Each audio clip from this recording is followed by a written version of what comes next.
Hey there, friends and foes.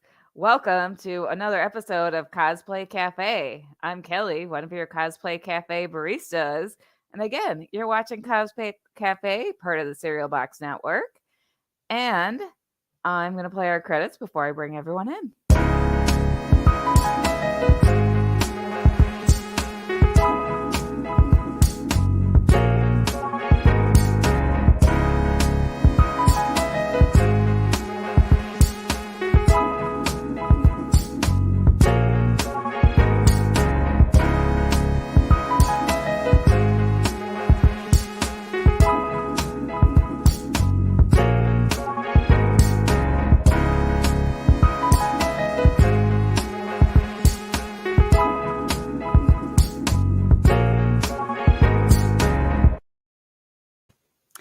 All right. First up, let's welcome in my Phoenix sister and other half, Crayley Vanessa. Hey, Crayley. Hi.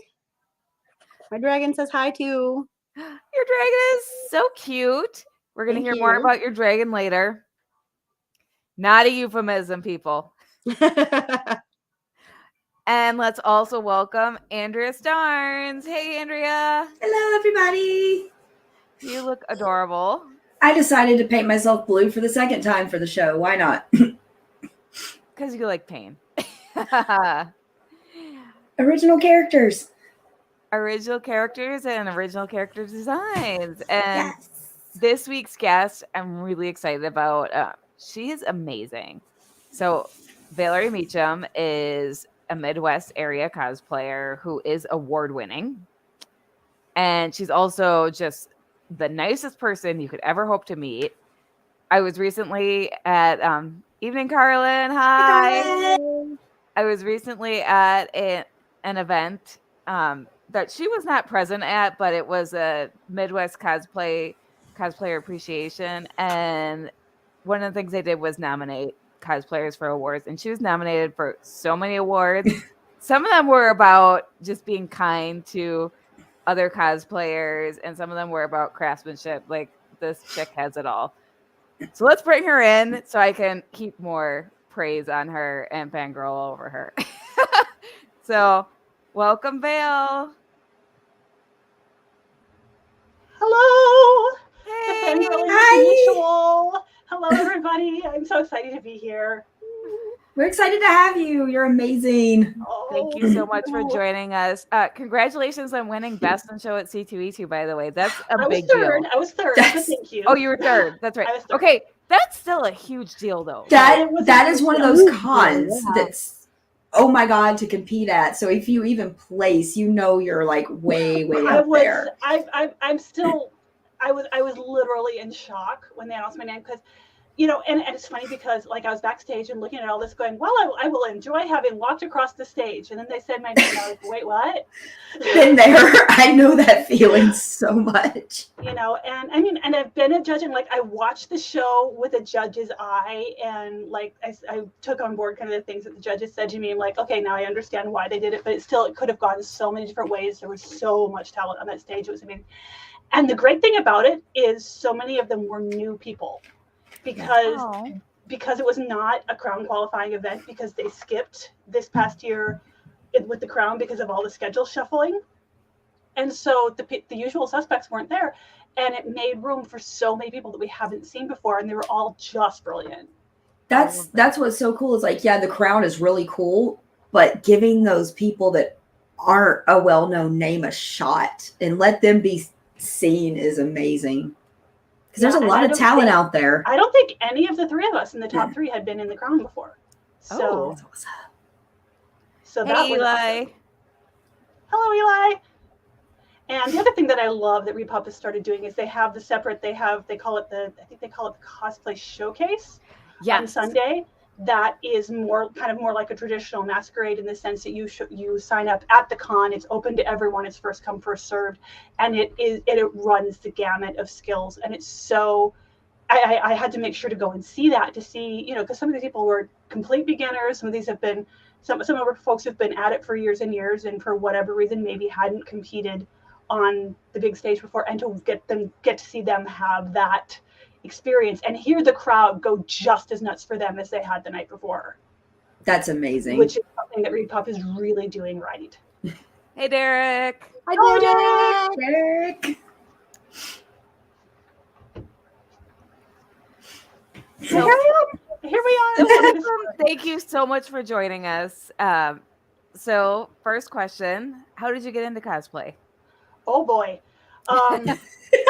No, you have to understand. I started going to cons when I was 11, which was a very long time ago. Long enough ago that the first day I went, I was like, oh my gosh, there's people in costumes. Because I had talked my dad into going. They used to have, this was StarCon Denver. They had, I think I just got blue on my finger.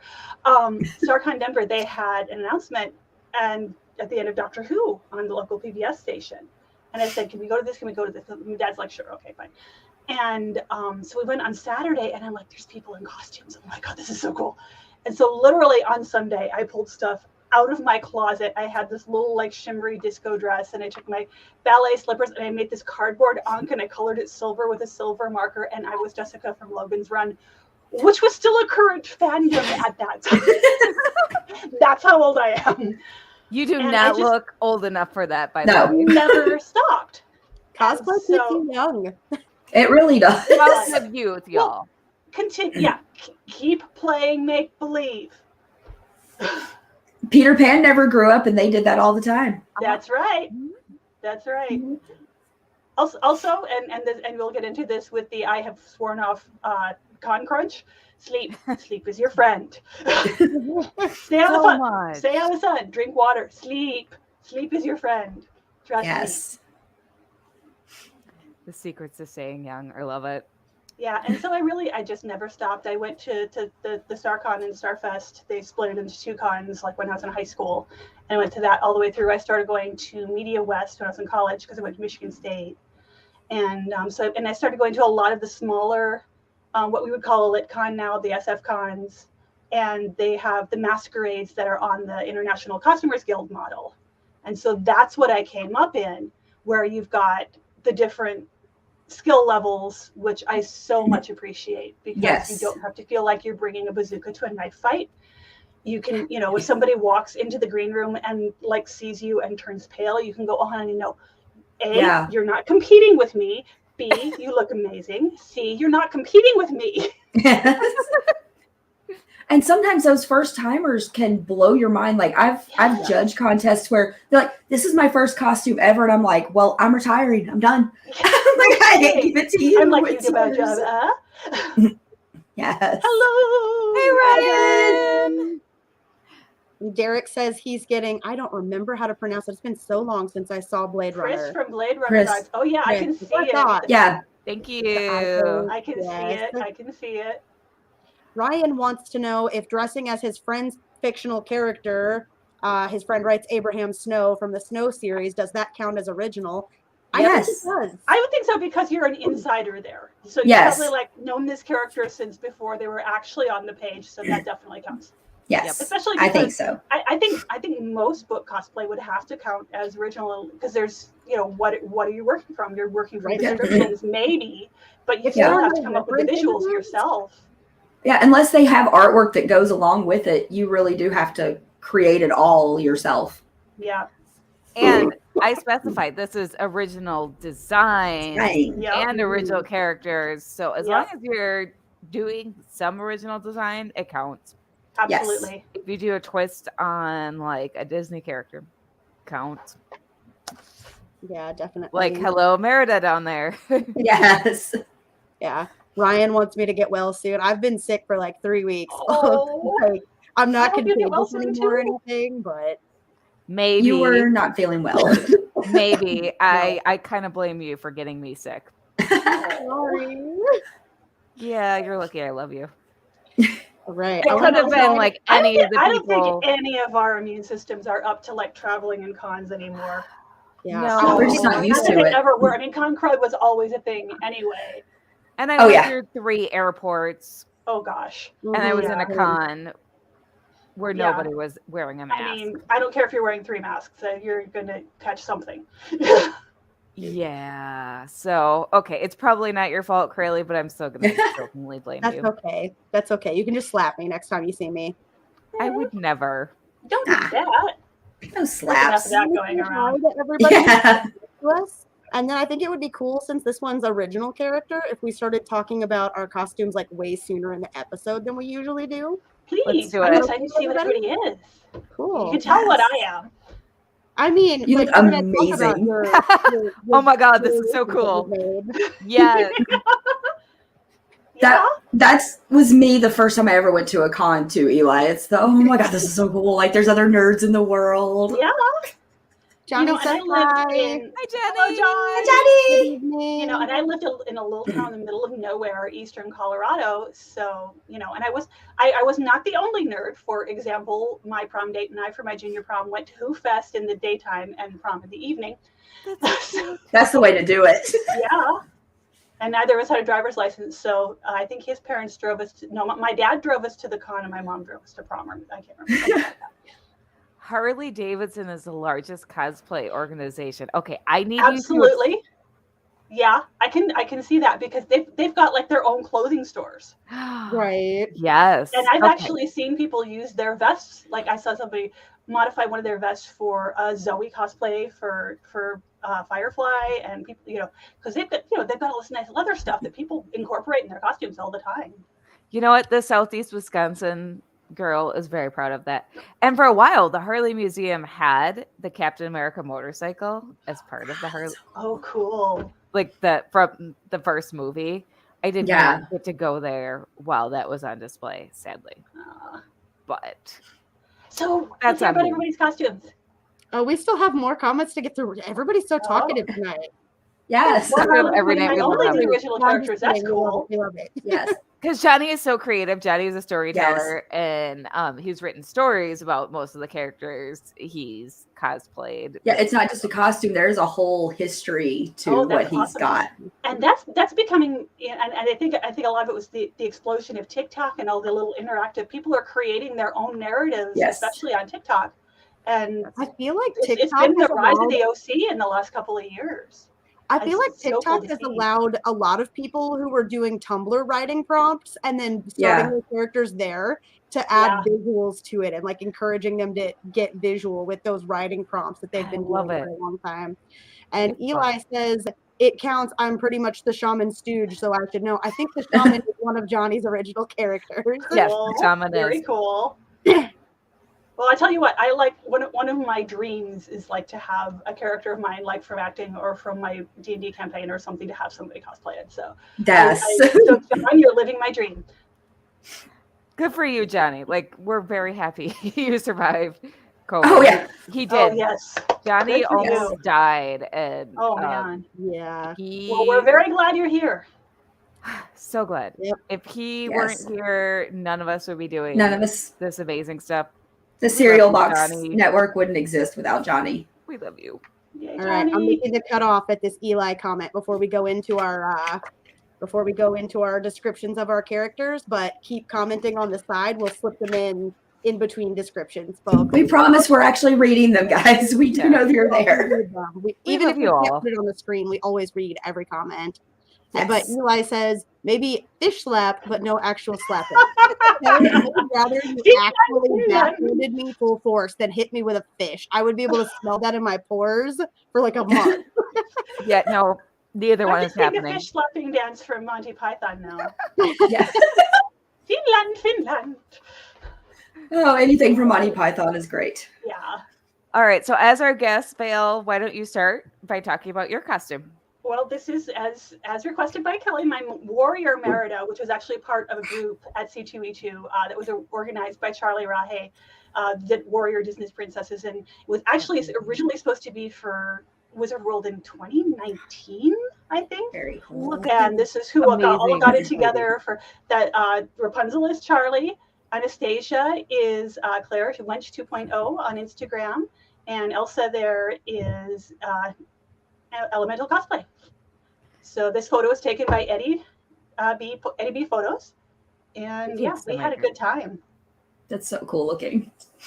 And here is another photo of Warrior Merida Yeah, it was like just warm enough for just long enough on, what day did we do this? Friday, to get outside and literally like it started pouring about 5 minutes after we came back inside. Oh no. We were very lucky. But yeah, I mean, that was the whole thing. There were a couple of different artists have done various interpretations of princesses in like a warrior mode, but we all came up with our own take on them. And you know, I took a little bit of inspiration from Once Upon a Time, a little bit of inspiration from a couple of different illustrations, and just pulled together what I could. The main thing that the cuirass and the pauldrons are from medieval collectibles. So I thought about building something and was like, okay, I could take my very mediocre leather skills and come up with something, or I could spend my birthday money and get something really pretty. And I went for door number 2. Yeah. No shame in that. Let somebody that knows what they're doing handle it. Yes, and these come from this place in Italy called beautiful. I can't remember. It translates to Dragon Forge. I can't remember the Italian. I can sing in Italian. I only took 1 year of it, and it was a long time ago. 2019 was a really bad year for Warrior Princess. Kelly and I were supposed to be in a Warrior Princess shoot also. And we were supposed to be in like an Amazonian princess at a different convention that same year. Well, we should get our Warrior Princesses together. And then in 2020, everything shut down. And we were just like, okay, I'm going to have to make one to go with you guys then, because I am all down for a Warrior Princess. You know, and Aurora is my favorite, so. Yeah, and like, I know Charlie put in a ton of work on the Rapunzel, and everybody put in and I had actually kind of almost forgotten about it until fairly close to the con. I'm like, okay, how do I pull all this together? And it's, you know, it's kind of cobbled together, but that's actually perfect. Kind of a little ripped up and messed up. It's battle damage. Exactly. Well, and it's not even that it's weather necessarily. It's just that it's like, okay, what have I got that I can yank together? These leggings and the boots are actually after I looked around for a little bit, I'm like, I don't want to really do proper ghillie boots. Let's get something. I think these kind of medieval boots that lace across the back that look just like my Last Jedi Rey boots. Why don't I just wear those? You know, I've got a leather piece. Multi-purpose. You can't tell they're the same boots unless you look close. So what are you ladies? All right. Really quick. Derek says, only now did I realize most of my characters are extremely difficult to cosplay. What have I done? So you have issued a challenge is what you have done, sir. This is the line from my brothers when they're working on comic creation. Design it, let the cosplayers figure it out. Yep. Okay, but and some of them will curse your name as they're doing it, but they'll still love it when it's done. Yes. My favorite character from his book is like humanoid, but has a really strong tail. Think like kangaroo, a different number of fingers than humans, and has like magenta skin that still changes a little bit based on what her emotions are, and braided hair. Why, Derek? Why? The rest of the way. So the clothes would actually be the easiest part. But if you pulled that off, do you know how cool you would look? Yes, I can hear like at least half a dozen people's brains popping, going, "I need to build that right now." Yeah. Mm-hmm. Oh yeah, that's how a lot of people's minds work. So you issue the challenge, and I was gonna say cosplayers like challenges. Oh yeah. Yes. We love and we hate them. There was one time when I was building something and it was annoying me. So I just jokingly, or I thought it sounded jokingly in my tired brain, sent off a tweet to the comic artist. I was like, this belt is giving me fits. And he was like, he's a British comic artist. He was like, sorry about that, but please send me a picture when you're done. I'm like, and I read it afterwards. I was like, that tweet sounded way ruder than I meant it. Uh-huh. and that's how we talk to each other, so you don't think about it, and then you're like, oh, that was probably oops. I did send him a picture when I was done, and I was like, I really didn't mean it that way. The design is gorgeous. Also, it really wasn't even that hard. But you know, this is also one of the benefits of doing an original design. Like you may have seen in my Instagram stories a couple weeks ago, because I've got next on my list, I'm just gathering materials for it now, is a version of Lady Briarwood from Critical Role / Legend of Vox Machina. And I'm sitting here going, okay, Mr. Barasa, explain to me how these sleeve seams work, because no. Exactly. But I'm not doing an exact replica of it, so I don't have to care. It's so nice. I do a Speedy cosplay, and Kelly met one of the artists who drew Speedy. Oh, wow. Tell us what you asked him. Oh my gosh. Okay, so design my Speedy. The Mia Dearden version of Speedy wears a cape. She is an archer. She wears a cape and no belt. Where is her quiver? Is she keeping her arrows? Like, yeah. What? I don't. So I met him and we had a delightful chat. He was so nice. So nice. And after we had developed a nice rapport, I was like, I showed him Corellia's costume. I was like, so we have this kind of running joke. Where does she keep her quiver? He's like, you know what? After I designed her, I was off the book after a few issues, but I would have given her a belt with the quiver. I was like, thank you. He was like, I agree with you. I was like, So bless you. Now. Thank you for like laughing with me. Like, yes. Wasn't he the first person who ever drew her? He was he helped design her. Yeah. Yeah, exactly. So like we have permission from the designer to add the belt, and it's still canon, okay? Uh-huh. Mm-hmm.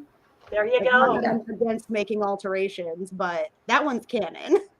It's canon. Unfortunately I did not catch that conversation on camera because that was after. Oh. But you know what? I have video of me interviewing him, so y'all are gonna have to take my word for the fact that this happened afterwards. I absolutely believe it. I've had conversations like that.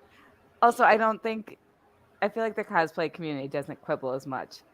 Did Eli just quote me from 10 years ago? Johnny, how flattered are you? All right, who's going next to talk about their character? I can, because my character does not have much in the way of backstory. The whole point of my character was to try out this makeup, which looks amazing. Thank you so much. I love the fade to pink out. Like I can almost imagine that there's like a sunset going on down here somewhere. Yes, it's gorgeous. So I have been seeing pictures of makeup like this for like 5 years and going, I want to do that, but I've been too scared because makeup scares me. It really does. There like, with you. It's and then I'm over here painting myself blue. I was gonna say right there with you. So I painted myself entirely red for a competition. Yeah, and you looked amazing. We're gonna show that picture soon. So I was like, you know what? The one thing I've done with the show since we started the show is I've tried out a few different makeup looks, and the only one that fell flat was trying to erase my eyebrows for Evie last episode. That's not the easiest thing. That was ridiculous, but I got the wrong type of glue stick. It's fine. But so I was like, okay, I'm going to build a costume around this based on stuff I have in my closet. So this is a silver dress that I got from Goodwill and went, ooh, this would be good for Ariel's coming out of the water dress. So someday I'm going to do that photo shoot if I can find some poor hapless guy to be my Eric. Guys, I'm taking applications. This does not mean that I want to date anyone. I am married. She's a married woman. Just for a photo shoot. If anyone wants to pretend to be my Disney prince for a photo shoot, while I'm nearly drowned. Like, no, they can stand on the beach. I'll nearly drown. It's fine. It's fine. While I'm coming out of Lake Michigan, because that's near me. That's our ocean. And then I've got my cape with the prettiest fabric I've ever seen in my life. I did make the cape to go for Wizard's Ball that we went to. Very cool. Few years ago. So this is my closet cosplay because my closet is weird. As are all our closet. Yes. Everything I'm wearing except for the dragon is also closet. Like amazing. Yes. Tell us about yours, Crayley. Because okay.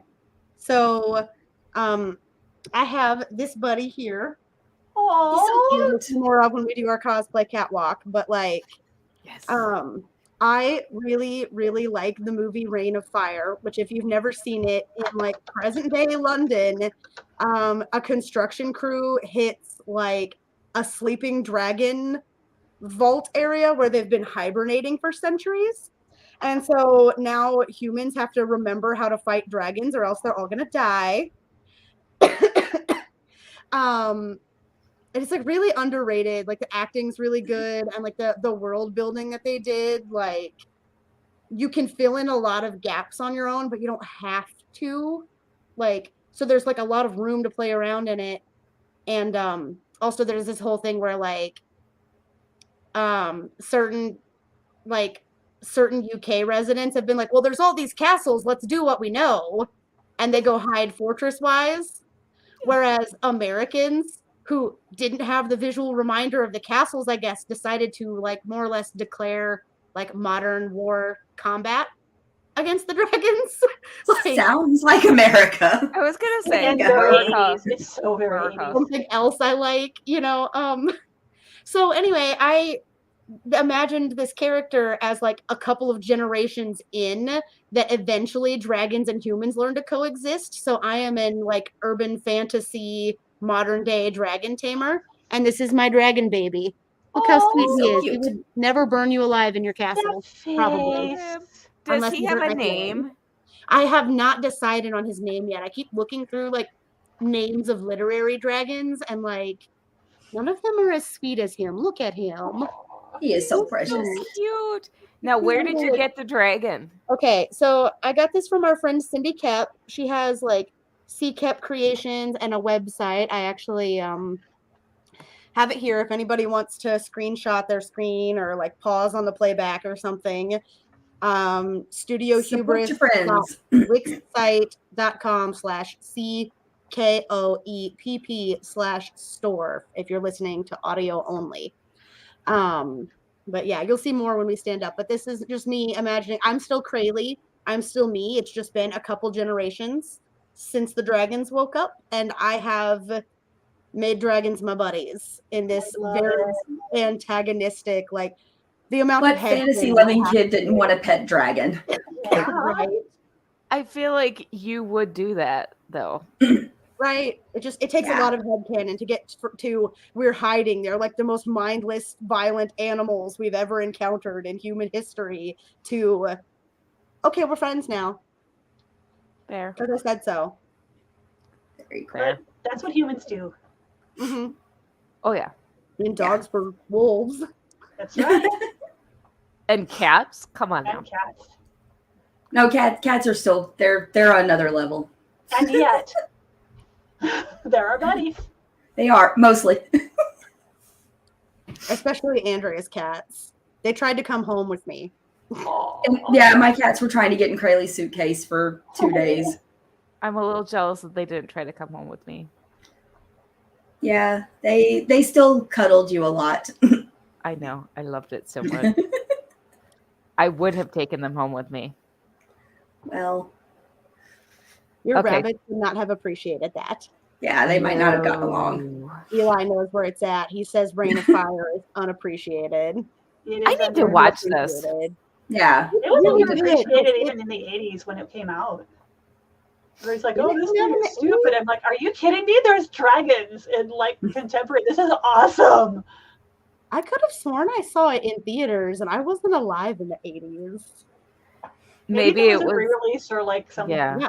Is the Reign of Fire that I know a remake? I have to Google this. Andrea, maybe there was your one. Costume? Well, I Googled it. Yes. Maybe it was 90s. I don't know, but my phone I case. just remember it being a long time ago. Yes, you do. You actually do. Thank you very much.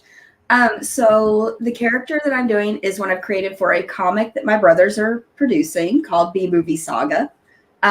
My brother Brad is in the comments. He is the writer. My brother Scoot's the artist. Her name is Zamora. And I have to remind, for a while I almost renamed her because I didn't want people thinking I named her because of Gamora from the Guardians of the Galaxy. She's actually named after Lonnie Zamora, who had an alien encounter in Socorro, New Mexico. A lot of the things we name in the comic is named after alien sightings and that kind of thing. But she's a stargazer, which I luckily found my shirt in the boys department at Target. It glows. Nice. So much. The fact that it glows in the dark makes me even happier. Aww. But stargazers in our story are seers. They are prophets. And she was kind of their messiah, and she rejects her whole life and goes gallivanting across the universe. So awesome. And, I decided if I'm going to make an alien, blue is my favorite color. So why not just paint myself blue? Here we are. But yeah, I plan to have the full suit that I've designed for her done at some point before Memphis Comic Expo, because Scoot and Brad will have a comic out. She won't be in the issue that's out, but she will be in the future issues. So I'm pretty excited to be able to also promote my two brothers and their amazing story and artwork that they're working on. So talented. Very cool. Oh, Brad has stories for days, Crayley. It would go with what you're wearing. He has his Dragon Templar story. That's a dragon that's literally members of the Knights Templar. Yeah. And then we have B-Movie Saga. It's all sorts. Brad has so many ideas that he needs more artists to draw for him. Scoot can only do so much. That's Brad. That's my baby brother right there. Brad, he says, a close encounter of the third kind specifically. Lonnie saw beings outside of the craft. Wow. Oh, he knows. Yeah. About being alive in the 80s. No, we don't hate people for that. We need everybody. It's not her fault. She was born at the wrong time. Yeah, it gets really entertaining sometimes when you have those juxtapositions of, oh yeah, I was, this thing happened when I was in college. I was not born yet. Yes, I know. Uh-huh. I have to keep reminding myself that I graduated high school, 21 years ago. And I'm like, wait a minute. Was it really 2 decades ago? Doesn't feel like when I mentioned 2001. When you just think say that of it gets 2001, weirder and not that it gets worse. It's all good. Yeah. No, once you start saying it's worse, then you're stuck. Just say it's weirder. Yeah. I had to start thinking about when I started cosplaying, and I'm like, I started in 2002. I'm like, that's literally 2 decades ago. And I'm like, wait a minute. Happy 20th, Andrea. You're gonna have to give us we can make 2 special episodes to celebrate that. Yeah. Yeah, I started with the Star Wars celebration in 2002, and we were on a shoestring budget. So what month was that? Probably May. I think most of the I think it was probably around May. It was in Indianapolis. My brothers probably remember better than I do. Okay. I do know it was after Columbus then, and we almost went. I remember I think it was after Easter, because my brother Brad made his confirmation at church, and then we drove to Indianapolis for the con. Okay. And so it was after Easter. So I'm guessing end of April, beginning of May, somewhere in there. So we'll celebrate in May. Indie celebrations were in May, but I'm not positive. Yeah, they used to be a lot earlier, and then they pushed them back for a while, and now they've moved. Star Wars Celebration is very fluid about when it is. And where it is. Yes. I've been to an Indianapolis, Orlando, and Chicago. So it's definitely all over the place. We will celebrate in May then. I That's next month. Oh my God. YouTube because that is not me. That is my husband saying no, cat. Damn it, honey. One of these days I'm gonna. But if he met my kitties, he would feel differently, maybe. Everyone says that. It hasn't happened yet. Oh no. Hermes might be sad now. Yeah. All right, Brad is right. I just did a bunch of Googling. Oh, it came out in 2002, and the screenplay was originally written in 1996. Oh, wow. I don't know why I remember it being much older than that. I must admit, maybe it was something similar. It has a super 80s feel, guys. There's a scene where a dude with shaggy hair covered in sweat walks past a cowering child and lays down and puts his hand on top of his hands like this and says the new prayer of society with him before running off to argue with somebody. That is so 80s. I think it just feels like it belongs. That is hilarious. That's why I doubted myself, even though I was like, okay, I remember seeing this in the theaters. Yeah, and it's long enough, for me, I have no idea. 20 years ago, 35 years ago, who knows? It all runs together. It does. Yes. Time is a taffy. Also, we're midway through the episode, which means it's time to get up and spin around. Shake your moneymaker. Not really. You don't have to do that. All right. This isn't the After Dark episodes, guys. Val's ready to go. I've got to check my angle here. Bringing my whole partner. There we go. Val's too sexy for her cosplay. She's too sexy for her cosplay. She can bring up her bow, but she'll pretend to shoot you. Yes! So I love it. Multi-purpose cosplay pieces. Those While are you're the best. standing up, well, do you especially mind when you're zooming spending in on cozy some of your- prices. Do you mind zooming in on some of your leather detail work while you're still Oh, standing up? sure. Yeah. This is actually, I did not make this, but I love it. It's so beautiful. It's so the gorgeous. Artemis, Celtic Cuirass, and pauldrons. They came in 2 separate pieces from Medieval Collectibles. And then my bracers, this one, I love this one. I was, because I have this scrap leather that's really soft, and I wanted to tool this Celtic bear paw pattern on it, and it was too soft for tooling. And somebody said, you could use a heat tool on that, and it like blew my mind. And I came home and I used a wood burning tool, and it was done in like 20 minutes. That's awesome. That's amazing. Wow. Use a wood burning tool on leather. I love it. We all just learned a new trick. Yes, I was so happy. And then this one I put like a little chainmail thingy Pretty. and that's just the jump rings from the jewelry department. And then I was literally just gonna like lash some scrap leather to my knees to like mask the fact that I'm wearing my ray, and I actually had a little time just basically the day before to put some scrap leather and some fake fur and little eyelets and just strapped it on. She's had a few minutes to make something amazing. That's fine. Well, no, I had like, no, it took like an hour and a half, but I had enough time the day before. Because like I said, I have sworn I do not, I refuse. I no longer con crunch. I'm too old for con crunch.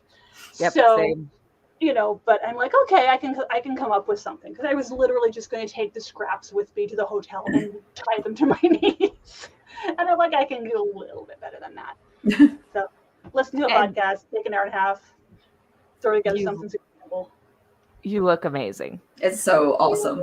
I had a lot of fun in it. I was, and literally like not until I was putting it all on was I sure it was going to work. And it did. Been there.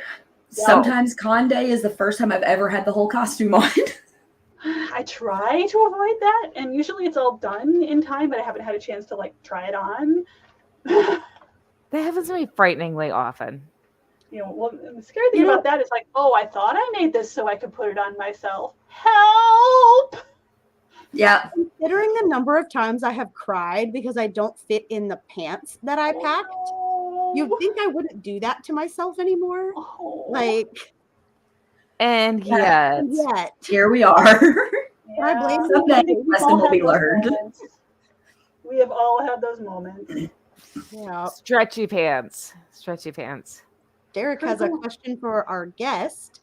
He says, Valerie mentioned Critical Role. Do you cosplay any of them and or any you want to cosplay as? I'm partial to Caliph. Funny you should mention. Right? There it is. What I have finished so far is only NPCs. As you can see, my Marianne, the Ruby of the Sea, that was my competition costume at C2E2. Funny thing how she came about, she was originally going to be just a very simple, not necessarily simple. I was going to like find a thrifted gown or something and put it all together, and it ended up being. I started thinking about it like, I thought that's the dangerous part. Joke's on you. Well, and there was this whole thought process that ended up going in my build book, because I started thinking, I wanted to do something, and this is the art that I found, because I was thinking I wanted her to be like a Venetian courtesan. And I wanted to do something because there's a lot about Nicodranus that reminds me, it is this very cosmopolitan, it's a seaport, it has all of this culture and architecture, and there's a lot about it that reminds me of Renaissance Venice. I'm like, okay, so I started thinking, okay, I want to do something like A Dangerous Beauty, and then I found that amazing illustration, which is by Tough Tink, Kelsey Michelle, who, fun fact, actually her husband is the concept artist who designed the new set, which I did not know till I finished the costume. Wow. So yeah, she basically is a Venetian courtesan. Exactly. She's a courtesan and a performer, and there's a lot about her and so I just wanted to go, full Dangerous Beauty with it, and I found that illustration, and that was just, I was like, okay, I've got to make that, and that it just all worked out so well. That fabric, that brocade, I've had in my stash for like 20 plus years. Almost all of it came out of my stash, and initially I was going to try and do not a crunch necessarily, but I was going to do a blitz, see how much of it I could get done, and I was going to try and have her finished before campaign 2 was over. And that did not happen because I am constitutionally incapable of not finishing things well and properly, and that turned out to be in my favor because, like, you know, as they're like, you know, I suddenly I've got Jedi Amanda looking under my seam and looking at my skirt and going, oh, French scenes, and French scenes, wow, judges. It was worth taking the time to do my finishing properly and to do the structure properly, and I'm so glad I did because I never intended her to be a competition costume, which is one of the reasons I'm like, wait, I want to what? And just look. Totally well deserved. And it just sort of kept getting more intricate as I went because I'm looking at how Kelsey painted the jewelry and trying to figure out how I was going to rig it all up to the horns. And I love Marion so much. I mean, the way that Matt plays her and just that she's this wonderful, warm. She basically ended up kind of being mom to the whole party, and also just has that little bit of sass to her. And I love her so much. That's very fitting for you, like a motherly type with some sass. That's perfect. Yeah, and she's a singer, so I keep meaning to get. Eventually, I'm going to get some content made with some opera stuff and dress up and do that. So I haven't had a chance to do it yet. My original idea, actually, this all happened because like I'm in the shower one day and my shower brain says, "Marion, singing VC Darte," and I'm like, okay, shower brain. First, I'd have to make the costume. Then I'd have to learn the rest of the text of the aria. I've done one. But there's some other stuff that I think would work really well with her. I want to learn Rusalka's Song to the Moon. I think would work for her really well. And then there's stuff that I actually know that's in English that I can sing. And you do have a beautiful singing voice. Thank you. So so I love that. The other one I have finished is actually Captain Avantika, which was the picture that you had on the ad for this podcast. And that was because the Cosmate Up group was getting together at Ren Fair last year. And I'm like, okay, I need something that's, instead of just my standard Ren Fair garb, I want something that's actually cosplay. And I've had this green suede pirate, that hat since I worked at Ohio Ren in 1995. And I've had that green brocade that I've said since then that I needed to make a pirate coat to go with it. I'm like, okay, let's make it a pirate coat without sleeves and we'll make it Avantika. So I had a good time with that. And that one got to be, and that wonderful photo by Aphrodite Charlotte was in the cosplay showcase one month. And I had the joy of working with her briefly during the Midwest cosplay appreciation. She's very talented. I love her so much because very sweet. And she and especially if we've got people in the groups who are nervous, who haven't done a lot of posing, because she coaches so well and she makes them so comfortable. Well, hello, Ford. my problem with doing Avantika is I actually speak French, so it's very difficult for me to do a French accent without slipping into the vocabulary.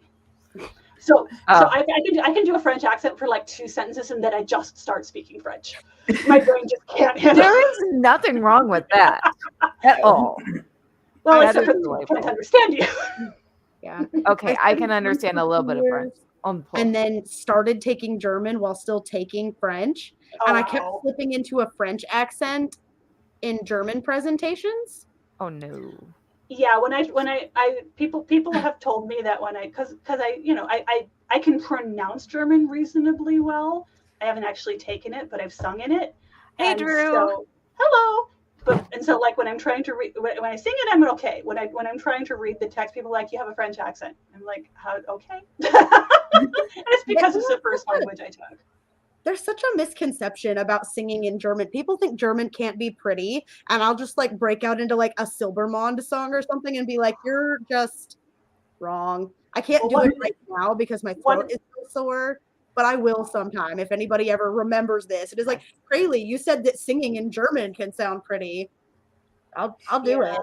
One of the ones I want to do for Marion is I want to do Velia from Merry Widow because this is for the Little Sapphires, Zemnian friend who likes his fairy tales. So because that's all about the witch of the woods, Velia, the elven maid who lives in the woods. We're gonna run out of time if we don't finish our cosplay catwalk. Yes. Etc. That's actually that is beautiful. I love it. Okay, I'll go next for the catwalk. Next. I don't have quite we get off the rails really easy around here. I don't have quite as much room as Valerie, but but you and I have to show off my shoes if I can get my feet up. Really sexy. Sparkly. She's so shiny. You know what she means, and she does I her little love this turn on the catwalk. On the catwalk. The queen of the night. You could be the queen of the night in that. That's what I was actually thinking. Was it's a very NYX design? Yes. All right. For me, Craylie's too sexy for her cosplay. She's too sexy for her cosplay. Too sexy for her dragon. Too sexy for her chat. I see him on my couch ripped, and I was trying to show off the heels. They're so awesome. Too sexy for her couch. Too sexy for her couch. Sexy for my couch. It's jealous. All right, and then gotta see the dragon. Now you gotta go to IKEA to replace your couch. Oh, and it candles all the way around you. That's so pretty. I love that. That dragon is amazing. All right, Andrea, it's your turn. Y'all really don't get much more because I am real comfy in my leggings today. This is like Andrea is too sexy for her leggings. Too sexy. Too comfy for the stars. There you go. You can see the makeup. Too sexy for her blues. This is hers chilling on her ship instead of in the full shiny suit. There you go. You can't wear shiny pleather. You can't wear shiny pleather all the time. Yeah, I have this thing where I watch kind of like starting a thing of Sunday pajama cosplays. Yeah, I actually kind of started doing it at Chicago TARDIS because like I judge at the Masquerade and everybody's out so late on Saturday nights and Sunday. So I started wearing Amy Pond's nightgown and blue striped bathrobe with because then I can put my hair up. I don't need a Astrid would be interesting. I can put my hair up. I don't need my hair extensions that I usually wear with Amy, and I just love it. And it's become my tradition. Sunday is comfy con day. And so I'm like, I want to try to like extend this. And then there was a year that there was a girl in Clara's pajamas, and we took a picture together. I'm like, I want to try to just extend, get as many pajama cosplays on a Sunday as possible. Whether they're from the source or not, just come up with pajamas that this character would wear. You know, you've got the comfy princesses from Ralph Breaks the Internet, and bless that movie for that scene. Yes. For real. All right, and let's go through a few more of your pictures, and then we've got some guest submissions. So I love this costume. That is my Broadway Elsa from. I tell you what happened. I fell in love with the song "Monster" in the Broadway show because. You get to that point in the movie, and it's when Hans and his posse are catching up with her in the palace, in her ice palace, and you feel like just by the nature of a musical, there needs to be a song there, and there's not, except now that it was weird, and it will rip your heart out. The first time I heard it, I'm like, oh, and I sang it in a competition, in which I got second place, and I actually used that to buy my Angel Secret, my regular Elsa. Nice. But I love this costume. I love, everybody's like, oh my gosh, Elsa in pants. I love it. One of my favorite things about it. And these boots, I actually have finally gotten some ones that are these boots because I got them from somebody on Poshmark. And the angle they took the picture on a Poshmark, I did not realize that they're like 4.5-inch heels. They're so high. But she's got these crystal clear heels on her boots. And so I really had to have that. But I love the costume. It's such a beautiful design. It's really pretty. It's awesome. And then I also really love this one. Lady Catherine. That was a group that Elemental Cosplay pulled together for C2E2 in 2020. So it was like the last group until very recently. And we had a Pride and Prejudice and Zombies group. And I love Lady Catherine and that so much. So I discovered because she wears the eye patch over the left eye, I discovered that my left eye is my dominant eye. And my brain kept trying to go, no, it's dark. I'm like, no, the other eye can see just fine. Oh, no. Eye patches with cosplay are interesting. Help. I like if I could have worn it over my right eye, I would have been fine, but no. That is terrifying. Okay, this is back in 2004, and Baby Val. I included this one because it was my first original design costume for a competition. I did this. It was actually originally supposed to be like a banshee, and it's trailed out way behind me, and I got tired of leaving a snail trail of little acetate fibers wherever I went, and so I started with the red shoes, and I did my presentation to the Kate Bush song, "The Red Shoes." Nice, I like it. And that was my last competition before I started competing in Masters. And this is my version of Ophelia from the painting. This is actually made for, I wrote a one-woman show about Lizzie Siddall. And there's, you can't see very much of the dress in the Ophelia painting, but you have this letter that John Everett Millay wrote to someone about finding this wonderful old, he calls it, quote, a splendid ancient lady's dress, which, what, and I started thinking of, and all silvered over with embroidery, with all tarnished, and has all these, and I started thinking about what would a 20-year-old guy in 1849 consider ancient? And that would have the silver embroidery, that would have the shape. There's so much little that you can see in the painting, the shape of the neck. And I came up with either maybe early 1830s or maybe like an 1810-ish, so I started looking at extant garments from museums and stuff, and I found an 1810 gown that was all silver embroidery. I said, that could be it. If you put that in the water, that could work. So that was kind of what I based it on. I love that. Hi, Garrett. Hi, Nikki. Hello, Nikki. That's my Padme. She is not an original design. That was for Star Wars Celebration. I made for Star Wars in Celebration in 2019, and I started her 9 months ahead, I think, and finished about a month before. That sounds like a Padme costume. Yeah, that's 447 hours of my life right there. Oh my gosh, you put in so much work. I remember.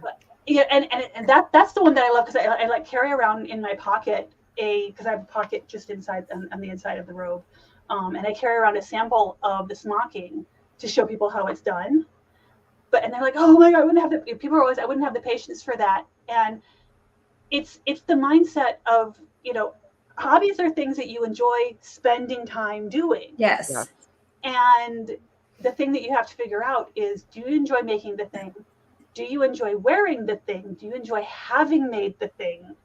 Yep. How, to what extent are you invested in each of those? And I realized I've been saying those three, and not too long ago, I realized I have to have researching in there too. I was watching Nicole, what is her last name? I can't remember. Nicole from American Duchess, the shoe lady, was talking about, and this is, I did all this research, and then I had to do all the tedious sewing part. And I'm like, oh my gosh, it's about the research. It's about the figuring it out for her. And then it's just torture until she actually has the thing done that she researched. And it's like, oh, I have to include the research. And I know other people like that too. And it's a lot of your people who are very, very into very, high fidelity screen accuracy.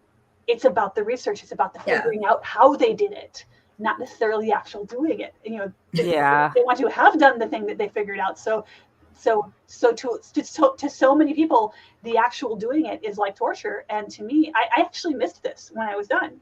I spent 147 hours smocking that velvet, and I had it on a roll, and I pulled it across the table, and I marked all the marks, and I would listen. I listened to podcasts, and I listened to. Okay, we have to read this for anyone listening on audio. Padme makes me hate sand, and I love it. Yes. That's the best compliment I've ever had, Derek. I swear, Derek just sits around watching our podcast with like real life heart eyes. Oh. Can't say blame him. We appreciate it. Our guests are always amazing. And this was 6 months of, and also I could leave it set up. I have space where I could leave it set up, which made things so much less stressful, because I just pulled it across from the roll, and as it got smocked, I put it into a bin under the table, and it stayed there for 6 months. And at the end of the 6 months, I was done with it, and I'm like, what do I do when I want to just go work on something mindless for a couple hours? What do I do with my life?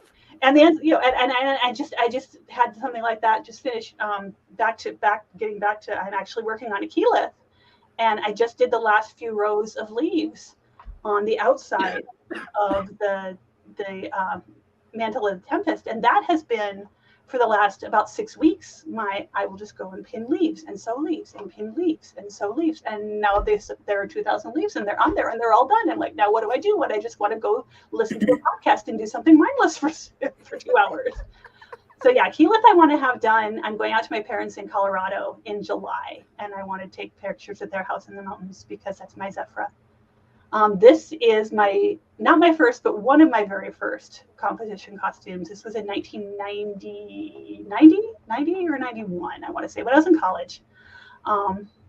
And that, I think I bought a half a yard of each of those colors of velveteen.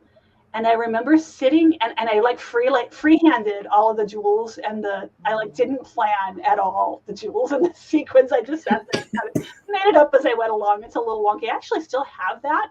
The bodice and the string skirt I need to do, because obviously I not only will I never wear it again, I never should, because this was when I was 20 years old and still dancing, but it was though. I had so much fun with and all of those sequins came out of a stash that I inherited from my grandmother. I still have a lot of those. Aww. And I remember sitting on the handwork stuff and stuff that takes a little time. I always remember what I was watching. I will never forget, because, and I think it's because it's the costume from Phantom. I will remember sitting there and sewing sequins and watching the MacGyver episode Cleo Rocks, in which Penny Parker was in, which was basically a Phantom inspired episode where Penny Parker was in this musical called Cleo Rocks. Oh, that's funny. That's awesome.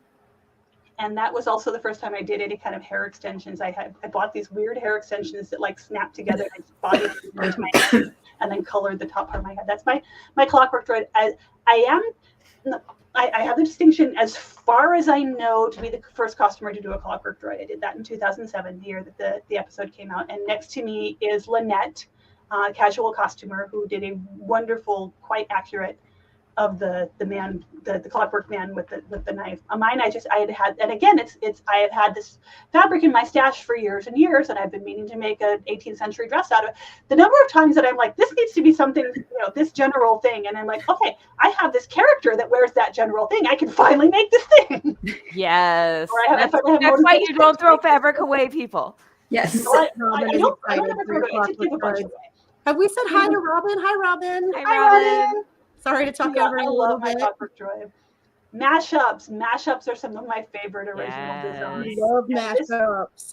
This was we actually had a huge Disney Star Wars mashup group at C2E2. I've been one of those. I think that Kitty put together, but this was just our little Peter Pan group.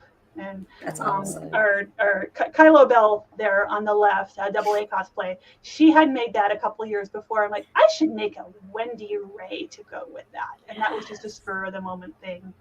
That is, I love that. I love my favorite. You can't see it in this. My favorite thing about that costume, I made my little belt bag, and I made it out of this blue cord because it was all out of stuff out of my stash, and I bought a little buttons that are shaped like a little silver thimble. The buttons on my bag. Oh, that's so cute. Yes. Yes. That is my very first competition costume. Oh, Star from the Lost Boys, obviously, or maybe not so obviously. I don't know.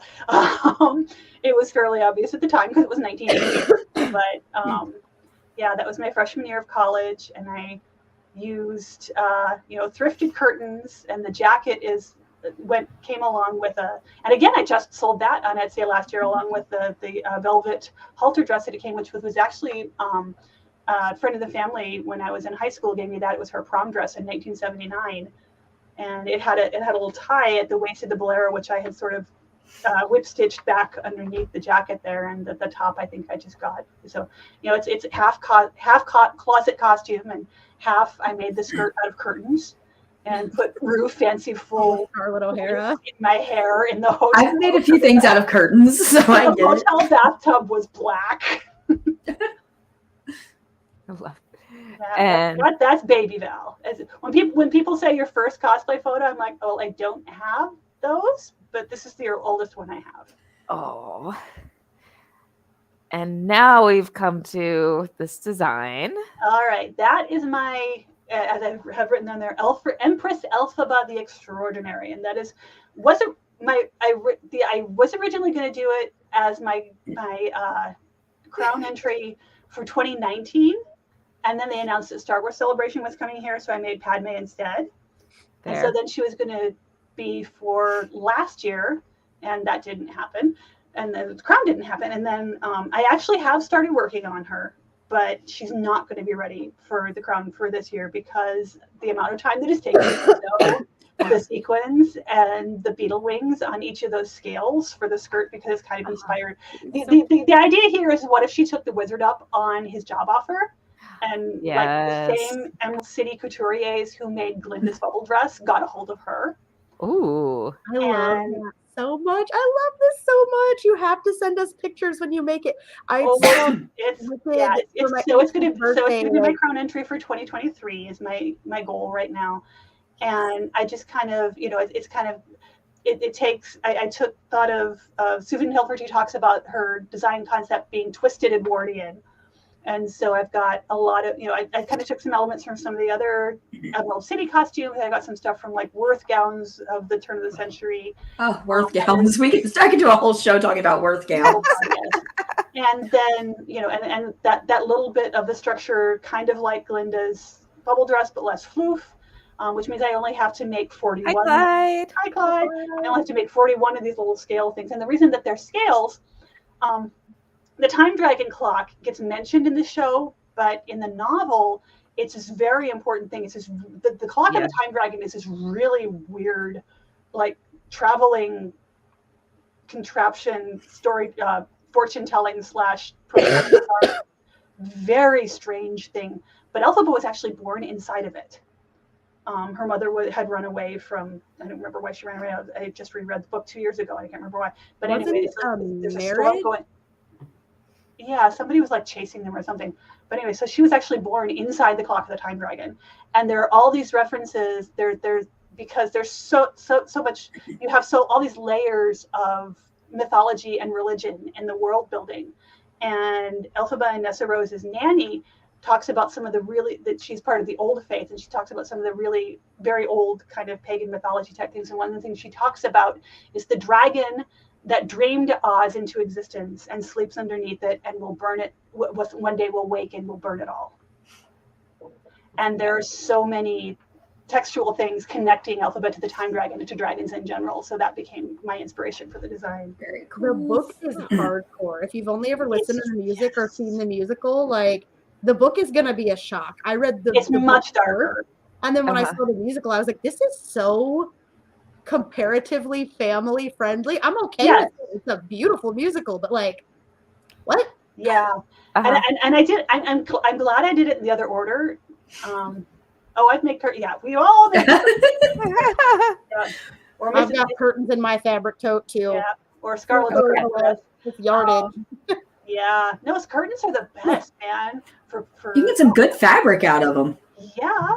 Yeah, I mean, all the good historical stuff is in home deck fabrics. If you're going to get anything that looks like it now, it's an IKEA duvet or brocade curtains, or like my Catlin Stark that I'm working on. The kirtle is out of 2 linen tablecloths, and the overdress is out of 2 brocade tablecloths. Yes, they're all from the in there. Yeah, but it works. Sometimes it's the best. Sometimes it's the best stuff you can find, and you get it super cheap. Oh yeah, exactly. But yeah, no, I love, because I adore the musical, and I Stephen Schwartz, for my money, if I could only listen to one musical theater composer ever again, it would be Stephen Schwartz. I grew up, I knew every note of Godspell by the time I was 4. That's how I learned harmony. So, and one of my prized possessions, I had, because I had gotten the London cast album of Children of Eden when I was in college, and I wanted to sing Stranger to the Rain for auditions. But this vocal selections book, which I tried to order from Dress Circle in London, was out of print. And I actually wrote him a letter. And the way that I found out that he was working on a Disney property was that I got a letter back from him on Walt Disney Animation Studios letterhead with copies of Stranger to the Rain from his score with his handwritten lyric changes. That's amazing. So That's he's so just sweet. the sweetest man. But yeah, I love that score. I love the show so much, and as its own thing. But yeah, the novel will blow your mind. Placemats, tablecloths, especially if you want linen. They're not going to be real linen, but you can get great linen textured stuff. Tablecloths, so cheap, and a lot of yardage in there. Yes. And since we're running low on time, I want to run through our viewer contributions real quick. So we have speed run. This is Heidi. A friend of the show. She does amazing. I love her Shield Maiden. The Shield Maiden and her pirate. Her pirate. Heidi's amazing. Wonderful. Willow. This is Willow's furry persona. Persona. Isn't that amazing? Anybody that can make a fursuit, I don't think can wear a fursuit. Like, my goodness. Oh my god.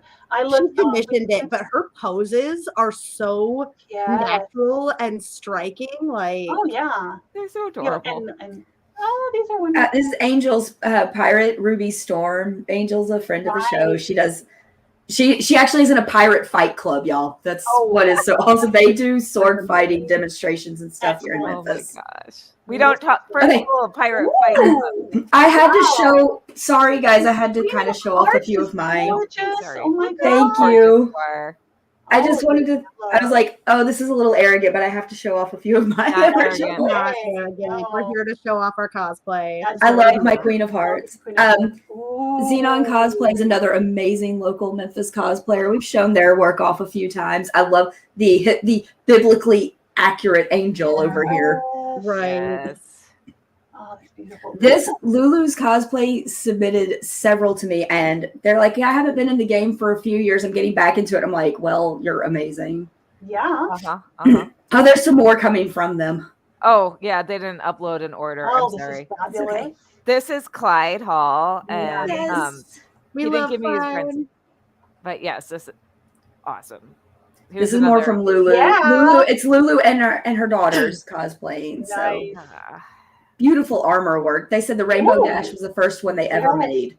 For a first one, for a first armor piece, I am blown away. No kidding. And then this is her original version of Odin. I love this so much. That is fantastic.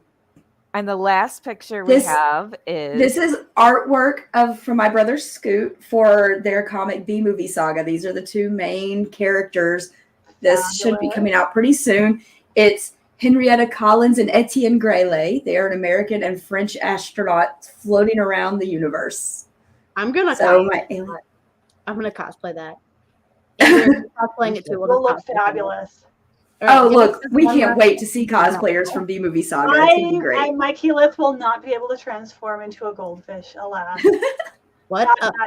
I have seen, speaking of original designs, I have seen some amazing keyfish. People did I've seen at least 3 or 4 just fabulous gowns. That's like, okay, it's clearly, if you don't know Critical Role, there was a situation where Marisha miscalculated, resulting in her then boyfriend, now husband, not having enough dice, physical dice, and having to use his phone to roll the damage she took from the cliff that she went over.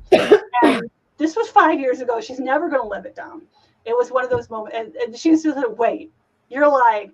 No, because you got partway down the 1,000-foot cliff, and instead of turning into a bird, you turned into a goldfish, and then you fell on the rocks. And the overflow damage was, I don't even know, it was definitely in the 3 digits. There's actually a keyfish like emote in the official and their Twitch channel and everything. But I have seen some gorgeous keyfishes. I would love to see somebody do a transforming one where like the mantle can flip around to be a goldfish cloak or something, but I'm not doing that. And the idea's out there in the ether, so somebody else wants to do it. That's right. But yeah, I actually doesn't know me. I was being sarcastic about calling Val a fake geek girl. I would never call anyone that. There's no such thing. I was being sarcastic. Oh, you didn't hear it? When you said it doesn't turn into a fish, I was like, you fake geek girl. How dare you? Nope. I do not have wild shape in real life, alas. No matter how many druids I play, it doesn't rub off. So we are past the hour, so I think we should wrap up. As much fun as this has been, I could literally. We'll have to do it again. I can talk to you ladies all night. It's just been wonderful. Same. Thank you so much for having me. So wonderful. Yes. So thank you for coming. This is parting words. Yes. Anything? If you have an idea, try it. If you're scared to do it, find somebody to do it with you. We will love you. If you're scared and you're where I am, find me. I will take care of you. Yes. Seriously, con you moms. Will. All the con moms. Yeah. Somebody was just asking in a group the other day. It's like, I don't have my friends to go with. I want to go to this con and I don't have anyone to go with me. I'm like, you might arrive without friends, but you're not going to leave that way. No. Yes. It won't ever happen. I promise. And it breaks my heart when I hear people say, well, somebody said blah, blah, blah. Come find me. Go. And especially now that we've got, a lot of the cons will have the cosplay stuff set up in an area. Go find one of the groups that are the volunteer groups that do the charity cosplay. Yes. They will take care of you. I guarantee it. They are the people that will adopt you. Right. Really fast. We'll grab you and you're ours now. Yeah. So we just won't let you go. That's the key. That's the problem. Yeah. So please, be scared, but do it anyway, as Carrie would say. A leap of faith. I love that. Yep. Yes. All right. Since we're so over on time, I think we're going to skip our 3 regular hosts talking about all of our social media. But Val, where can we find you? You know where we are. Pretty much if you smoosh my names together, most places you will find it, with the exception of Instagram. For some reason, there's nobody else that's called Valerie Meachum, but I couldn't get Valerie Meachum, so it's just V Meachum. Okay. But yeah, that's where I am everywhere. And if you, when in doubt, smoosh my name, find it on my website. All my socials are linked from there. All right. And we are sponsored by ycosplay.com. Yes. Please message us for a discount code. We have one in a file somewhere. Yes. Also on the show notes, I think.